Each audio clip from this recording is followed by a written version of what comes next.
Bismillahirrahmanirrahim. Assalamualaikum warahmatullahi wabarakatuh. Alhamdulillah, wassalatu wassalamu ala rasulillah wa ala alihi wa sahbihi wa mawalah. Amma ba'd. Apa kabar teman-teman semua? Bapak berdoa semoga kalian senantiasa sehat walafiat dan semakin bertambah barokah. Amin ya rabbal alamin. Berjumpa lagi dengan Pak Nur. Kali ini Bapak akan menyampaikan pembelajaran tematik. Alhamdulillah kita sudah memasuki tema baru ya, yaitu tema yang kelima tentang wirausaha. Subtema yang ke-1, kerja keras berbuah kesuksesan. Untuk pembelajaran yang ke-1. Sebelum kita membahas materi ini lebih jauh, terlebih dulu mari kita membaca doa belajar. Semoga dengan doa kita Allah Subhanahu wa Ta'ala memberikan kepada kita kemudahan di dalam belajar dan juga ilmu yang bermanfaat serta kesuksesan. A'udzu billahi minasyaitonir rajim. Bismillahirrahmanirrahim. Raditu billahi rabba wa bil islami dina wa bi Muhammadin nabiyyan wa rasula. Rabbi zidni ilma warzuqni fahma. Allahumma anfa'ni bima 'allamtani wa 'allimni ma yanfa'uni wa zidni ilma. Alhamdulillah, semoga doa kita diterima oleh Allah Subhanahu wa Ta'ala dan kita diberikan kemudahan, manfaat dan kesuksesan dalam belajar. Amin ya rabbal alamin. Teman-teman semua yang dirahmati Allah Subhanahu wa Ta'ala, sebelumnya Bapak ingin bertanya, apa itu wirausaha? Lebih mudahnya, wirausaha adalah proses membangun sebuah usaha. Dan usaha ini sering disebut dengan wira swasta, gitu ya. Nah, Allah Subhanahu wa Ta'ala sendiri memerintahkan kepada kita untuk senantiasa berusaha. Karena berusaha atau nama lainnya adalah bekerja adalah amalan yang mulia. Amalan yang dicintai oleh Allah Subhanahu wa Ta'ala. Dapat bernilai ibadah dan tentunya berpahala ya.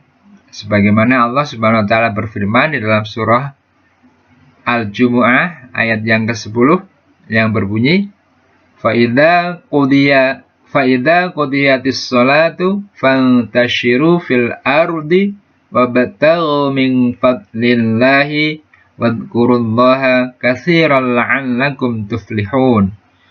Yang artinya, apabila sholat telah dilaksanakan, maka bertebaranlah kamu di bumi. Carilah karunia Allah dan ingatlah Allah banyak-banyak agar kamu beruntung. Jadi di ayat ini dijelaskan bahwa setelah kita melaksanakan sholat, yaitu sholat Jumat, maka kita dianjurkan ya oleh Allah Subhanahu wa Ta'ala untuk bertebaran di muka bumi, untuk berusaha, untuk bekerja, untuk mencari karunia atau nikmat Allah Subhanahu wa Ta'ala. Bagi yang sudah berkeluarga tentunya mencari nafkah ya. Kemudian dalam hadis dikatakan dari Asim bin Ubaidillah dari Salim dari bapaknya, dia berkata, Rasulullah SAW telah bersabda, sesungguhnya Allah mencintai seorang mukmin yang berkarya atau bekerja keras. Dan di dalam riwayat Ibnu Abdan, pemuda yang berkarya atau bekerja keras. Hadis riwayat Baihaqi.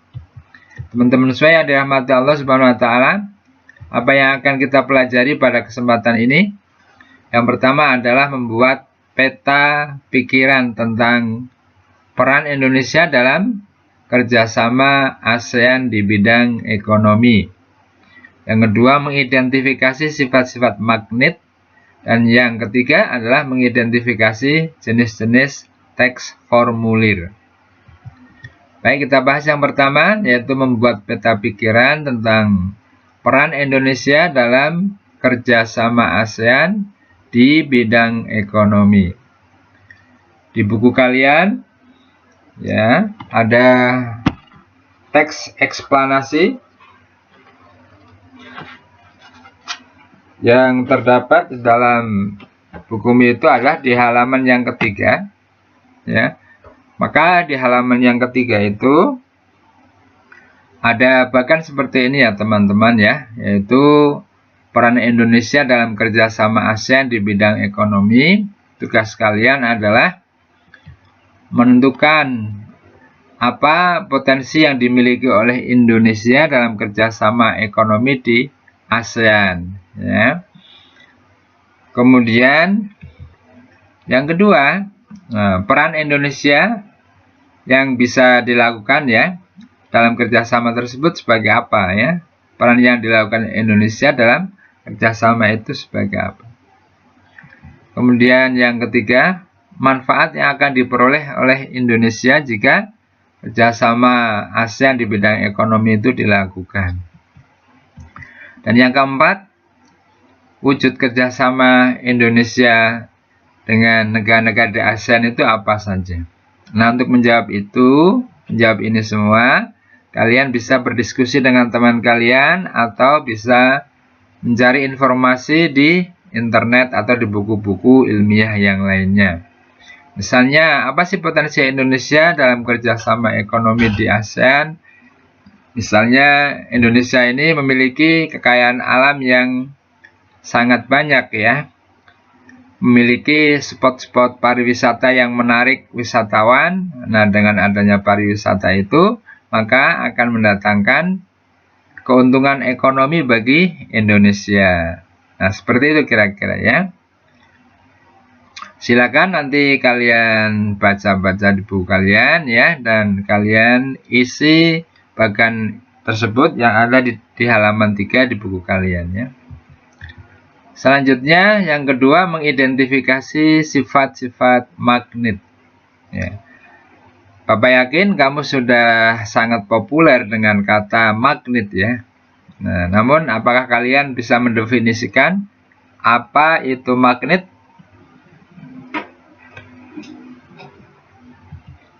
Magnet adalah suatu benda yang terbuat dari logam yang dapat menarik benda lain di sekitarnya. Bahan untuk membuat magnet adalah besi dan baja. Nah, ini bentuknya teman-teman ya, seperti ini. Nah, ini adalah magnet batang. Kemudian magnet ini punya kekuatan untuk menarik benda-benda di sekitarnya ya. Nah, kekuatan magnet untuk menarik benda-benda tertentu itu disebut dengan gaya magnet. Nah, seperti ini di gambar, magnet bisa menarik paku-paku kecil. Gaya magnet paling kuat terletak di kutub-kutub magnet. Adapun kutub-kutub magnet itu ada dua, yaitu kutub utara, sering disimbolkan dengan U, ya, atau N, North, dan selatan, atau S, atau South. Nah, seperti ini teman-teman ya. Magnet ini punya kutub North and South, utara dan selatan. Utara diwarnai dengan merah dan selatan diwarnai dengan biru ya. Nah, kalau di sekitarnya ditaburkan pasir bermagnet ya, pasir berlogam, kemudian didekatkan magnet, maka akan terbentuk garis. Nah, seperti ini adalah magnet yang mampu menarik pasir berlogam, dan ketika magnet itu digerak-gerakkan maka akan terbentuk garis-garis kayak magnet ya.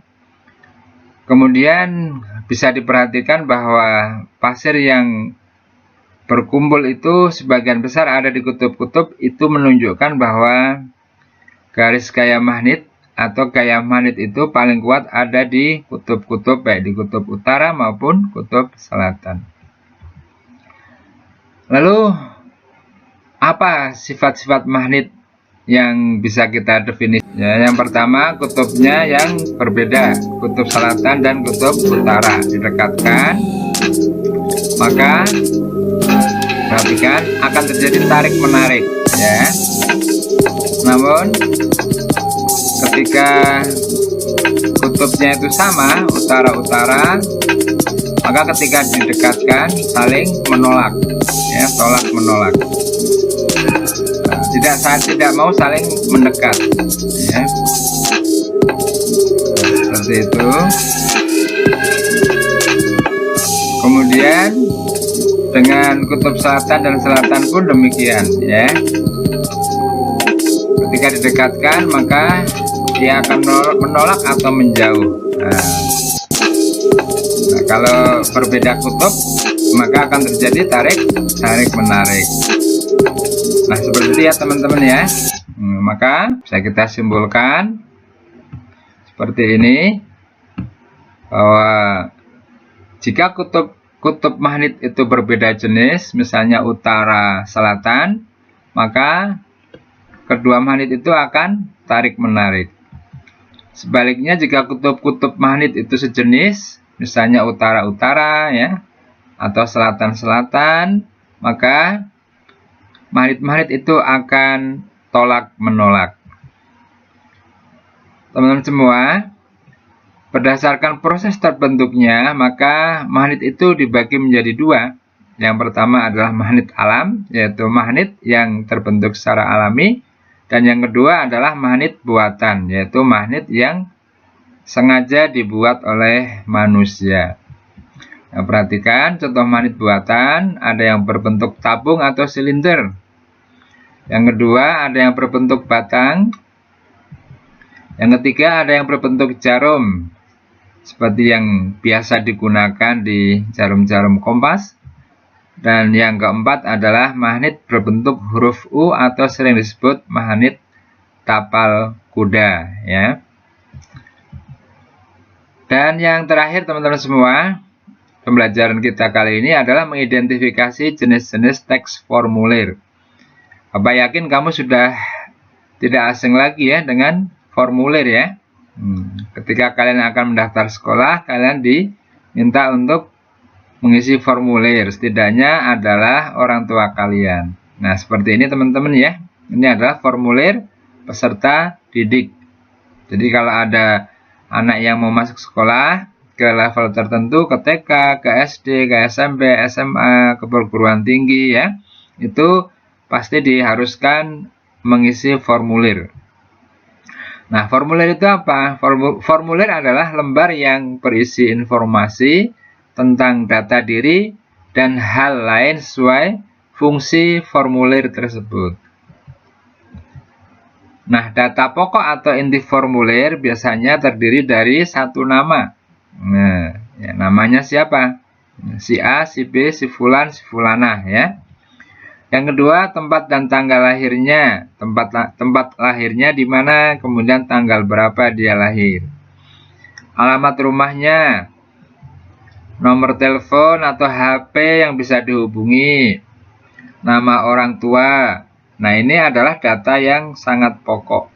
Adapun data tambahannya tentu dibutuhkan sesuai dengan fungsi dari formulir tersebut. Nah, teman-teman, institusi-institusi atau lembaga-lembaga yang biasanya membuat formulir, misalnya adalah klub olahraga, ya, klub seni, dan seterusnya. Organisasi, ya, organisasi masyarakat, baik yang sifatnya umum atau organisasi agama dan sebagainya. Lembaga-lembaga tertentu, perusahaan, dan lain-lain. Nah, berdasarkan tujuannya teman-teman, formulir dibedakan menjadi 1. Formulir pendaftaran, 2. Formulir daftar riwayat hidup, 3. Formulir slip tabungan. Nah, ini salah satu bentuk formulir pendaftaran, yaitu formulir pendaftaran Saka Kalpataru, Badan Lingkungan Hidup Tuban. Ya, ini salah satu contoh saja teman-teman ya. Tentu kamu bisa browsing atau mencari formulir pendaftaran yang bentuknya lain lagi. Yang kedua, ini formulir daftar riwayat hidup. Isinya tentang nama, umur, dan seterusnya. Ini adalah formulir daftar riwayat hidup. Dan yang ketiga adalah formulir slip tabungan. Kalau kita pergi ke bank, kita akan menabung ya, kita akan transfer, kita akan setoran atau menarik tabungan kita, maka kita diwajibkan atau diharuskan untuk mengisi formulir slip tabungan. Demikian teman-teman pembelajaran kali ini yang bisa Bapak sampaikan ya. Semoga bermanfaat untuk kita semua. Bapak ingatkan bahwa video ini hanya berupa ringkasan ya. Materi yang lebih lengkap dan lebih luas tentu saja ada di buku kamu ya. Maka jangan lupa untuk selalu membaca buku secara teratur, secara lebih rajin lagi, dan mengerjakan tugas-tugas yang ada di dalamnya dengan tujuan kalian bisa memiliki keilmuan yang lebih lengkap, lebih luas, dan lebih dalam. Demikian, mari kita akhiri pembelajaran kali ini dengan bersama-sama membaca hamdalah dan doa penutup majelis ya.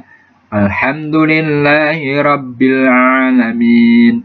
Subhanakallahumma wa bihamdik. Ashhadu an la ilaha illa ant. Astaghfiruka wa atubu ilaik.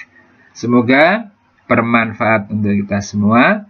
Assalamualaikum warahmatullahi wabarakatuh.